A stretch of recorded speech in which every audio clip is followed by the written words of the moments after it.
Assalamualaikum warahmatullahi wabarakatuh. Apa kabar semuanya? Di video kali ini aku akan menampilkan sebuah video kampanye praktik baik dari penerapan pendekatan scaffolding pada Zone of Proximal Development di SMKN 1 Malang. Video ini merupakan pemenuhan tugas ujian akhir semester perspektif sosiokultural pada pendidikan. Untuk beberapa menit ke depan, silahkan simak video ini ya. Kampanye praktik baik dengan penerapan scaffolding pada ZPD itu dilakukan guna memaksimalkan potensi peserta didik di kelas 10 PM2 SMKN 1 Malang pada pembelajaran dasar program pemasaran. Sebelum kita masuk pada penerapan pembelajaran di dalam kelas, kita akan membahas terkait intervensi scaffolding dan Zone of Proximal Development atau ZPD.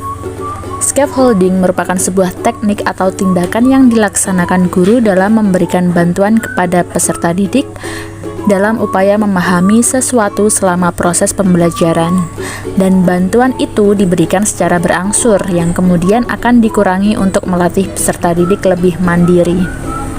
Kemudian untuk Zone of Proximal Development atau ZPD itu merupakan sebuah jarak antara kemampuan aktual dengan kemampuan potensial pada diri peserta didik. Peserta didik berada pada perkembangan potensial apabila pada proses pemecahan masalahnya masih perlu dibantu oleh guru atau teman sebaya yang lebih kompeten. Pada mata pelajaran dasar program keahlian pemasaran, merupakan mata pelajaran produktif yang diajarkan pada peserta didik kelas 10.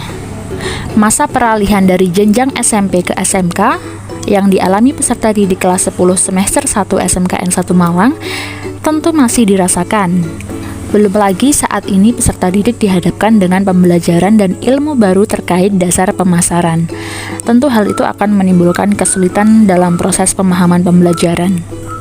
Berdasarkan hasil pengamatan, saat ini peserta didik di kelas 10 PM2 berada pada perkembangan potensial di mana mereka masih perlu bantuan guru atau orang dewasa yang lebih kompeten untuk membantu memecahkan setiap permasalahannya.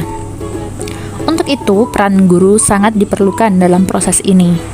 Guru harus mampu memahami permasalahan tiap peserta didiknya sehingga dapat memberikan bantuan yang sesuai dengan apa yang dibutuhkan oleh peserta didiknya. Kita akan mempelajari lebih dalam terkait proses pembelajaran dan replikasi penerapan scaffolding pada Zone of Proximal pada mata pelajaran dasar program pemasaran di kelas 10 PM2 SMKN 1 Malang. Pada kegiatan awal, guru perlu mengecek hasil belajar peserta didik sebelumnya untuk menentukan Zone of Proximal Development. Kemudian, guru akan membagi kelompok berdasarkan level perkembangan awal yang dimiliki oleh peserta didik yang diketahui dari hasil pengecekan yang dilakukan sebelumnya.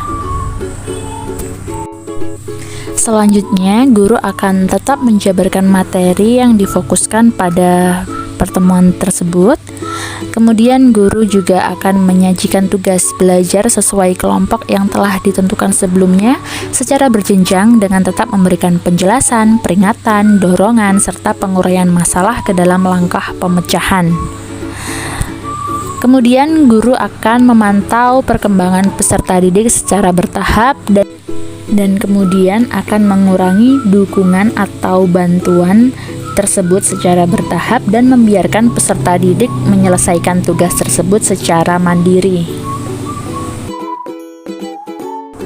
Pada akhir kegiatan, guru akan mengecek hasil belajar yang telah dicapai oleh peserta didiknya. Kemudian, guru dan peserta didik akan melakukan evaluasi dan refleksi pembelajaran. Di akhir, guru akan menutup pembelajaran dan tetap memberikan motivasi dan arahan kepada peserta didik untuk menggerakkan ke arah kemandirian dan pengaturan diri dalam belajar. Sementara itu, penerapan scaffolding pada ZPD memiliki beberapa hasil yang diharapkan dan bermanfaat bagi peserta didik. Beberapa hasil yang dicapai melalui penerapan scaffolding pada ZPD antara lain: yang pertama, peserta didik akan merasa dianggap karena dilibatkan selama proses pembelajaran. Yang kedua, Peserta didik dapat berkembang sesuai dengan kapasitas dan potensi yang dimiliki masing-masing individu. Yang ketiga, peserta didik semakin aktif dan bersemangat dalam mengikuti proses pembelajaran. Kemudian yang keempat, peserta didik dapat mengembangkan kemandirian mereka dalam mengatasi tugas-tugas yang semakin kompleks. Dan yang terakhir, terciptanya interaksi sosial antar peserta didik dan guru. Dan yang paling penting adalah guru tidak diperkenankan hanya fokus terhadap peserta didik yang memiliki tingkat CPD yang rendah. Hal tersebut dikarenakan pada dasarnya setiap peserta didik itu membutuhkan bimbingan dan arahan dari guru yang disesuaikan dengan potensi dan kebutuhannya.